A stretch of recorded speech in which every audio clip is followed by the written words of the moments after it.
Studies, welcome to your educational channel smart learning with Ritu ma'am. Class 10th students का maths का 4th chapter चला है quadratic equation और exercise 4.3 के question number 8 तक मैं प्रीवियस वीडियो में आपको समझा चुकी हूँ। आगे कंटिन्यू करते हैं क्वेश्चन नंबर 9, 10, 11 और इसकी कुछ एग्जाम्पल्स हैं 11, 12 and 15 which are very very important. तो फिर उसको समझेंगे, देखिए ध्यान से। Question number 9, very very very very very very important question, very important, right. देखिए ध्यान से, 2 water taps together can fill a tank in 9 holes 3/8 hours. The tap of larger diameter takes 10 hours less than the smaller. To fill the tank completely, find the time in which each tap can separately fill the tank. समझना ध्यान से। 9 whole 3/8 hours। यहाँ देखिए आप, अब आप समझिए ध्यान से। दोनों टैप अलग अलग कितने टाइम में फिल कर देंगे, ठीक है।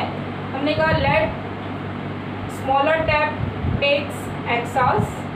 स्मॉलर टैप को क्यों लिया है? क्योंकि लार्जर टैप स्मॉलर से 10 hours लेस ले रहा है। लार्जर टैप का टाइम स्मॉलर पर डिपेंड कर रहा है। आपको बताया था जो बाद में आ रहा है उसको आप x लेते हैं, ठीक है ना। तो स्मॉलर टैप का टाइम अगर x लेट करते हैं तो लार्जर टैप का टाइम कितना हो जाएगा? 10 hours less, so it is x minus 10। अब आगे समझना, यहाँ देखो। अब मुझे ये बताओ कि दोनों टैप मिलकर 9 होल 3/8 hours में फिल कर रहे हैं, तो आप इनको सबको कैसे रिलेट करोगे? बहुत सिंपल से एग्जाम्पल से समझिए। आप एक एक्सरसाइज को आप 4 दिन में कंप्लीट करते हैं, फॉर एग्जाम्पल, ठीक। सिर्फ कॉन्सेप्ट को समझने की कोशिश करिए, अभी क्वेश्चन को भूल जाइए। आप एक एक्सरसाइज को कंप्लीट करने में 4 days लगाते हैं, तो आप एक दिन में कितनी एक्सरसाइज कर रहे हैं? ऑब्वियसली 1/4 पार्ट, ठीक है। आपका फ्रेंड कोई और, वो एक एक्सरसाइज को करने में 6 days लगाता है, ठीक। तो वो एक दिन में कितना पड़ेगा? 1/6 पार्ट, ठीक है। इसी तरह से वर्क के क्वेश्चंस होते हैं। आपको याद होगा हमने प्रीवियस चैप्टर में वर्क पर बेस्ड क्वेश्चन था, 4 women 6 man complete the work in this days. तो वहाँ पर भी हमने क्या करा था? हमने उनका 1 day वर्क निकाला था, ठीक है। इसी तरह से यहाँ पर भी हम दोनों टैप का ये कैलकुलेट करेंगे कि 1 hour में वो दोनों टैप कितना फिल करेंगे, समझिए। Tank filled by smaller tap in 1 hour 1/x, tank filled by larger tap in 1 hour 1/x minus 10। ये इतना पार्ट, ठीक है। Time taken by both tap is 9 whole 3/8 hours। तो इसको सॉल्व करा तो आया 75/8 hours। दोनों टैप मिलकर इतने आवर्स में फिल कर रहे हैं, तो 1 hour में दोनों टैप मिलकर कितना फिल करेंगे? इसका भी रेसिप्रोकल कर दो, 8/75। आई बात समझ में? अब आगे समझो। एक टैप 1 hour में 1/x पार्ट कर रहा है, दूसरा टैप 1 hour में 1/x minus 10 कर रहा है। दोनों मिलकर इतना कर रहे हैं, तो क्या करोगे आप? दोनों के वर्क को, दोनों के पार्ट्स को ऐड कर दोगे, ठीक है। तो आपके पास क्या इक्वेशन आएगी? 1/x plus 1/x minus 10 equal to 8/75। आया समझ में? कि दोनों का 1 hour वर्क निकालिए, 1 hour में उन्होंने कितना टैंक फिल करा है, हम उसको तो रिलेट कर सकते हैं, ठीक। सपोज 2 पर्सन है, एक पर्सन किसी काम को 2 घंटे में कर रहा है, दूसरा पर्सन उस काम को 3 घंटे में कर रहा है, तो दोनों मिलके काम करेंगे तो कितने टाइम में वर्क कंप्लीट होगा?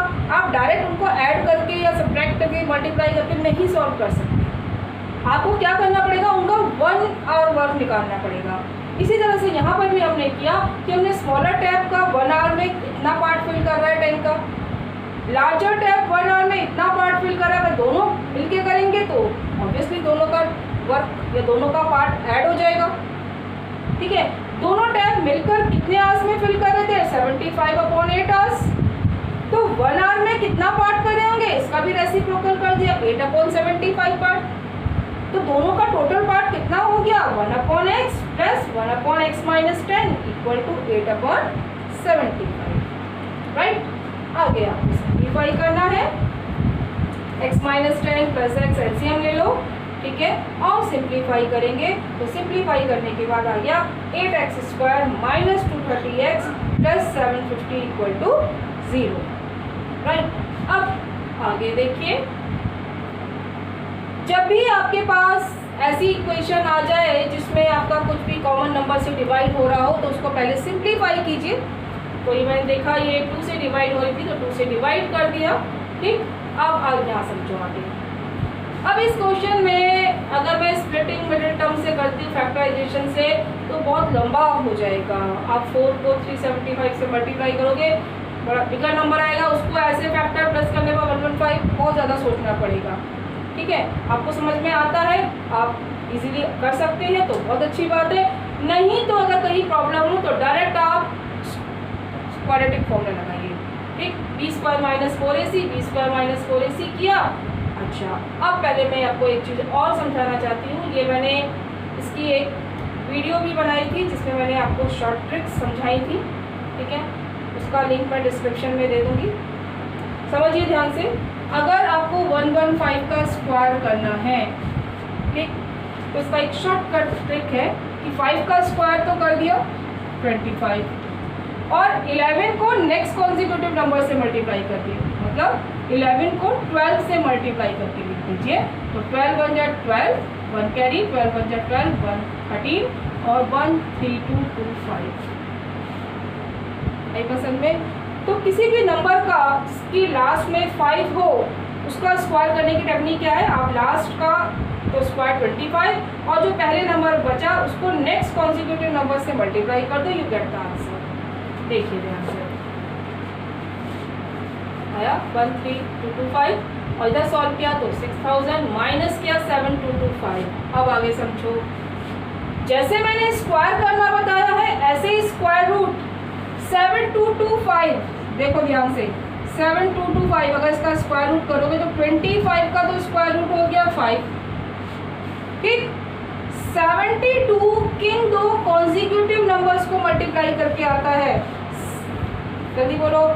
7 8 जा 56, 8 9 जा 72, 8 9 जा 72। तो आप पहला नंबर लेंगे 8, 9 नहीं, जैसे हमने यहाँ स्क्वायर करा था वही रिवर्स टेक्निक लगानी है। ठीक है, तो यहाँ देखिएगा 7225 आया था, फॉर्मूला लगाया -b plus minus √d/2a, under root करेंगे तो ये आ गया 85। ठीक, एक बार प्लस साइन लेके सॉल्व किया, एक बार माइनस साइन लेके सॉल्व किया। एक आंसर आया 200/8, सॉल्व करके ये आया 25। दूसरा आंसर आया 30/8, सॉल्व किया 3 होल 6/8 आया। ये क्यों नहीं पॉसिबल है, ये भी तो हो सकता है आंसर। ये क्यों कट किया हमने उसको समझिए। अगर स्मॉलर टैब 25 आवर्स लेता है तो लार्जर टैब कितना लेगा, 10 लेस। तो 10 लेस मीन्स 10 माइनस कर दो 15। लेकिन अगर इसमें से आप 10 लेस करोगे तो लार्जर टैब का टाइम तो नेगेटिव में आ जाएगा, नहीं बस में, तो इसलिए हमने इसको नेगलेक्ट किया। ठीक है, तो ज़रूरी नहीं है नेगेटिव वैल्यू ही नेगलेक्ट हो, कई बार नेगेटिव को भी हम कंसीडर करते हैं और पॉजिटिव में भी आपको चेक करना पड़ता है कि आपका क्वेश्चन क्या है उसके अकॉर्डिंग। ठीक है, तो अगर हम यहाँ पर लार्जर टैब का टाइम निकालते वो नेगेटिव आ जाता, तो इसलिए हमने इसको नेगलेक्ट किया। ओके, आगे देखिए, very very important question. Next देखिए,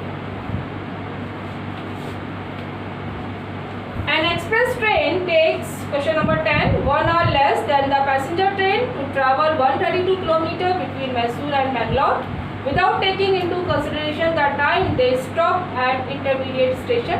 बीच के स्टेशन का टाइम काउंट नहीं किया है जहाँ पर वो रुकती हैं। ठीक, if the average speed of the express train is 11 kilometre per hour more than the passenger train, find the average speed of two train. दोनों ट्रेन की एवरेज स्पीड निकालनी है और एक्सप्रेस ट्रेन की स्पीड पैसेंजर ट्रेन की speed से 11 kilometre per hour मोर है, तो आप किसको लेट करेंगे? Let speed of passenger train is x kilometre per hour, then speed of express train will be x plus 11, right. Distance कितनी है? 132। ठीक, अब समझो ध्यान से, यहाँ देखो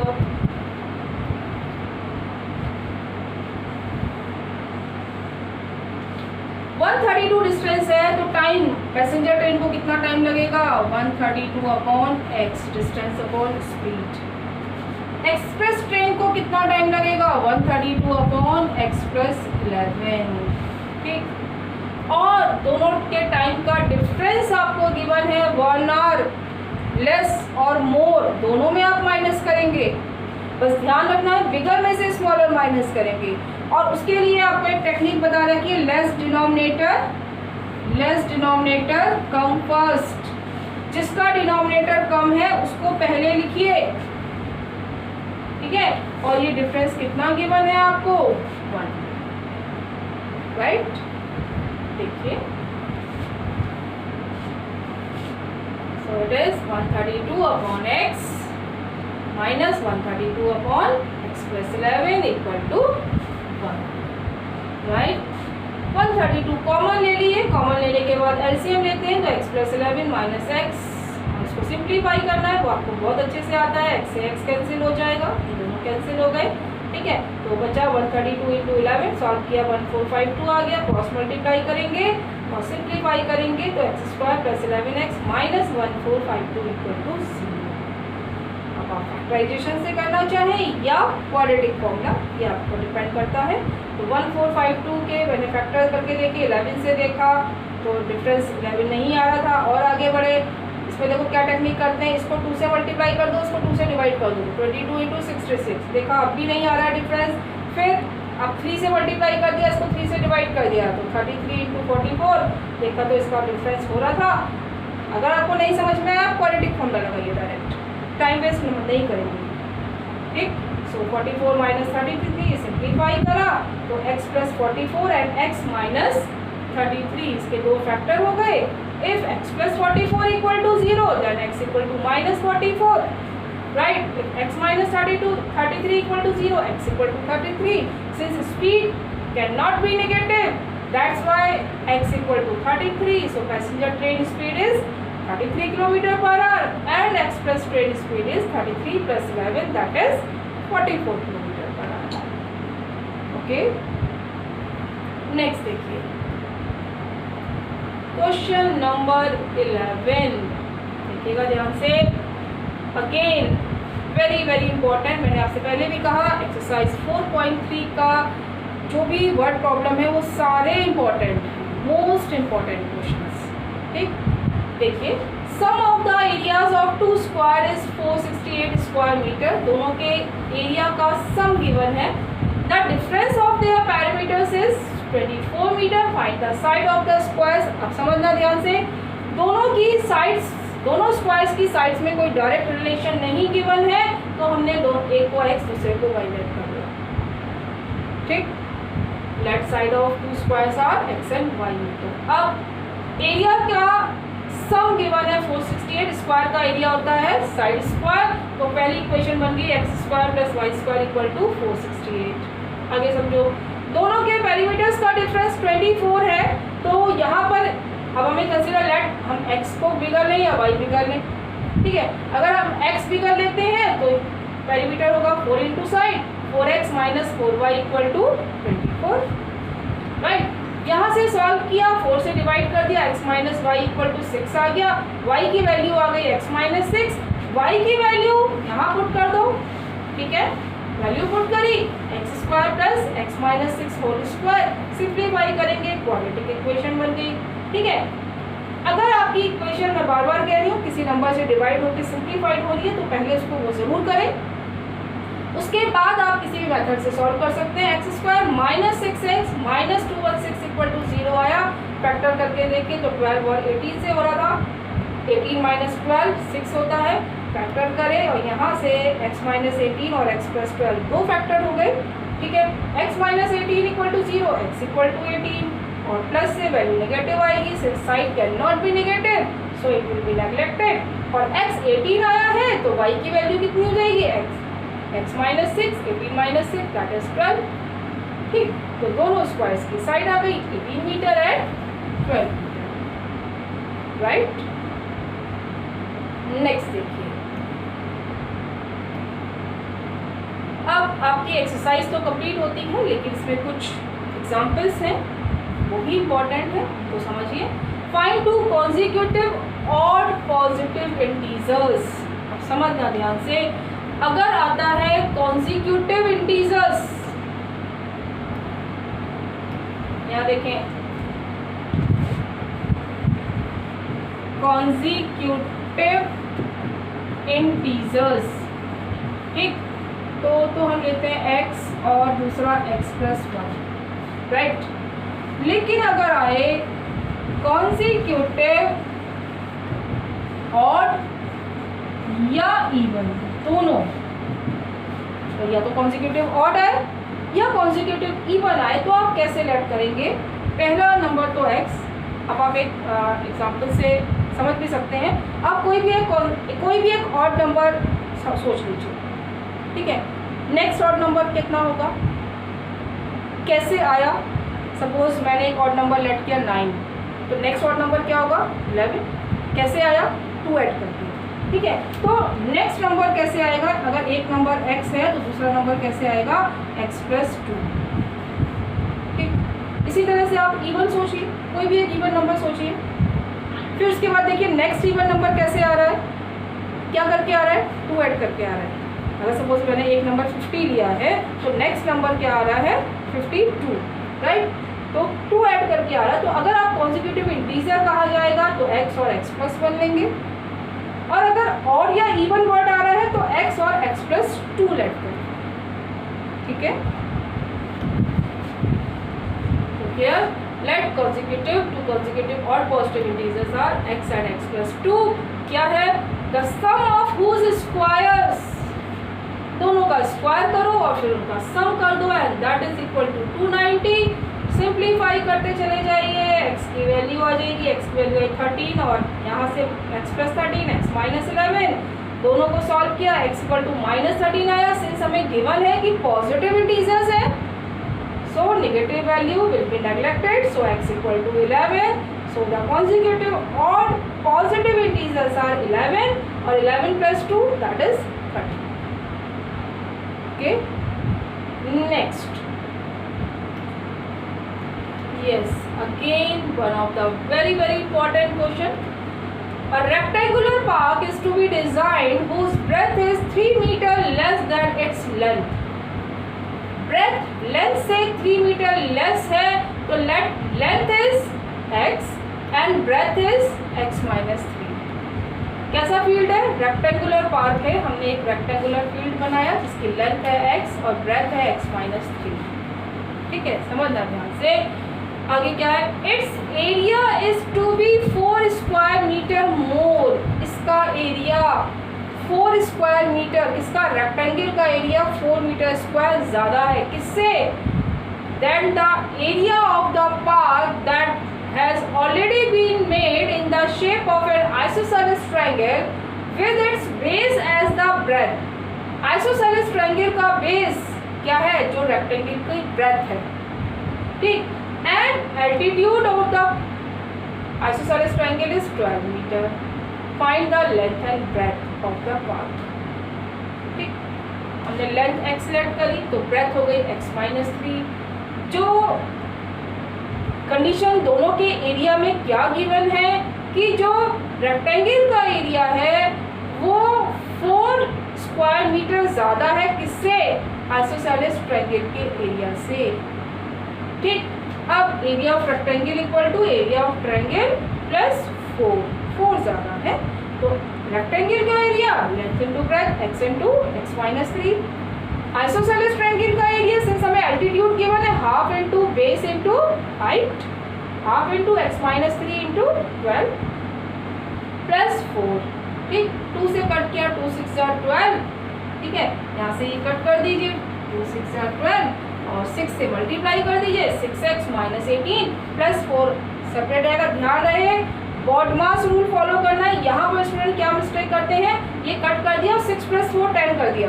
नो, बॉडमास रूल फॉलो करेंगे, पहले मल्टीप्लाई फिर ऐड। ठीक है, आगे देखिए, सिंप्लीफाई करने के बाद क्वाड्रेटिक इक्वेशन बनेगी। 14 के ऐसे फैक्टर प्लस करने पर 9 आए, 7 2 जा 14 होता है। सिंप्लीफाई करते चलेगा x माइनस 7 और x माइनस 2। अब आगे देखिएगा, अगर x माइनस 7 को 0 के इक्वल लेते तो x equal to 7, if x minus 2 equal to 0 then x equal to 2। अब हमने 2 को क्यों नेग्लेक्ट किया, क्यों कर रहे हैं हम 2 को नेग्लेक्ट? बिकॉज अगर हम x की वैल्यू 2 लेंगे तो ब्रैकेट2 माइनस 3 नेगेटिव हो जाएगी। ठीक है, so that's why x equal to 2 will be neglected. x equal to 7, so length is 7 metre and breadth is 7 minus 3 that is 4 metre. Okay, next example, example number 15, again very very important, most important, right? देखिएगा ध्यान से, a motor boat whose speed is 18 km per hour in still water takes 1 hour more to go 24 km upstream than to return downstream to the same spot। क्या मतलब 24 kilometre upstream जा रही है, 24 kilometre downstream आ रही है। ठीक है, upstream जाने में उसको डाउनस्ट्रीम में जाने से 1 आवर ज़्यादा टाइम लग रहा है। ठीक, और बोट की स्पीड स्टिल वाटर में 18 किलोमीटर पर आवर है। We have to find the speed of stream. Let speed of stream is x kilometre per hour. Distance कितनी है, 24 किलोमीटर। जब भी अप स्ट्रीम और डाउन स्ट्रीम का क्वेश्चन आए तो आप अप स्ट्रीम और डाउन स्ट्रीम में सेपरेट रिलेटिव स्पीड निकालते हैं। अगर आप डाउनवर्ड जा रहे हैं, वाटर के फ्लो की डायरेक्शन में जा रहे हैं, तो आपकी स्पीड बढ़ जाएगी। ठीक, और अगर वाटर के फ्लो के अपोजिट डायरेक्शन में आप जाएंगे तो आपकी स्पीड कम हो जाएगी। ठीक है, तो स्पीड कितनी हो जाएगी, 18 माइनस एक्स। ध्यान रहे इसमें उल्टा काम मत करना, वो बोट की स्पीड में से वाटर की स्पीड माइनस होगी। वाटर की स्पीड हमेशा बाद में लिखते हैं। मैंने आपको थर्ड चैप्टर में pair of linear equation in to values पे भी समझाया था कि आप वाटर की स्पीड को हमेशा y लेट करो ताकि x माइनस वाई और x प्लस वाई स्पीड हो जाए, याद है? ठीक है, तो आप वाटर की स्पीड को हमेशा बाद में लिखो, राइट? और अप स्ट्रीम में माइनस होगी, डाउन स्ट्रीम में प्लस होगी। ओके, डिस्टेंस 24 है दोनों केसेस में, तो 24 किलोमीटर अप स्ट्रीम और सेम उसी स्पॉट पर आना है, तो डाउन स्ट्रीम में भी 24 किलोमीटर है। टाइम निकालते हैं, डिस्टेंस अपॉन स्पीड।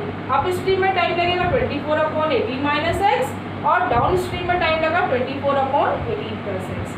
दोनों टाइम का डिफरेंस कितना गिवन है, 1 आवर, राइट? फिर आपको बार बार रिवाइज करवा रही हूँ, क्या लेस डिनोमिनेटर कम फर्स्ट, मोर लिखा हो लेस हो, दोनों केसेस में आप माइनस करेंगे, इतना मोर इतना लेस, दोनों केसेस में डिफरेंस आएगा। और डिफरेंस में ध्यान रखना है जिसका डिनोमिनेटर कम है वो पहले लिखेंगे, तो क्या आएगा 24 upon 18 minus x minus 24 upon 18 plus x equal to 1। Okay, आगे देखेंगे, 24 कॉमन लिया, एलसीएम लेते हैं, 18 minus x 18 plus x, 18 plus x इधर आएगा।